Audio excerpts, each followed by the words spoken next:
When people come to visit the site, they're greeted by both a registered nurse as well as a peer. And a peer is somebody who has lived experience of mental health or addiction challenges, who are really able to walk alongside with somebody and really have that empathetic experience of what they're going through. When somebody comes to the site, they check in with the staff. They are asked about what substances they may be here to use, and then they get access to equipment that's new, that essentially is going to reduce the risk of transmission of infectious diseases, as well as reduce exposure to skin bacteria that could form abscesses or other infections within the body. They will then get set up here at the using booths.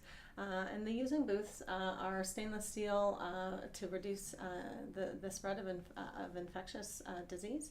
The sites are cleaned after each use by the health professionals. They get set up. They've got, you'll see a mirror that the individual is essentially facing. That mirror allows the nurse to be able to see their face, to see their skin color, to see their disposition during the course of time that they're here using substances. When the nurse is observing the individual, they're really watching for how they're doing, really watching for any signs of distress, including monitoring closely their breaths and their skin coloration. In the event that they're seeing some signs of distress, both in terms of the person's breathing or skin or their alertness, they're really following the health algorithms of how to intervene. The first point of intervention is always preferred to be oxygen. However, there are times when naloxone is needed, and you'll see here in the site that we do have numerous naloxone vials. Here at the site, we have seen about 7 overdoses that have taken place. Several have been able to be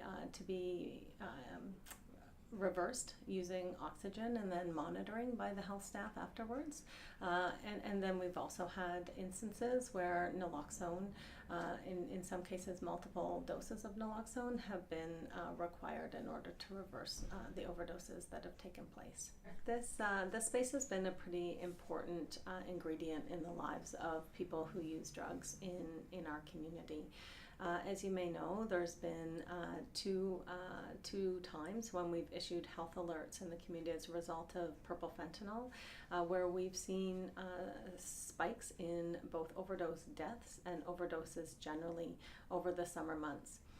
In those instances, it is incredibly important, as it is always, that people have a place that they can go to use drugs under the supervision of health professionals and to receive the care and life-saving interventions that they need and deserve should there be an unfortunate event when they're using substances.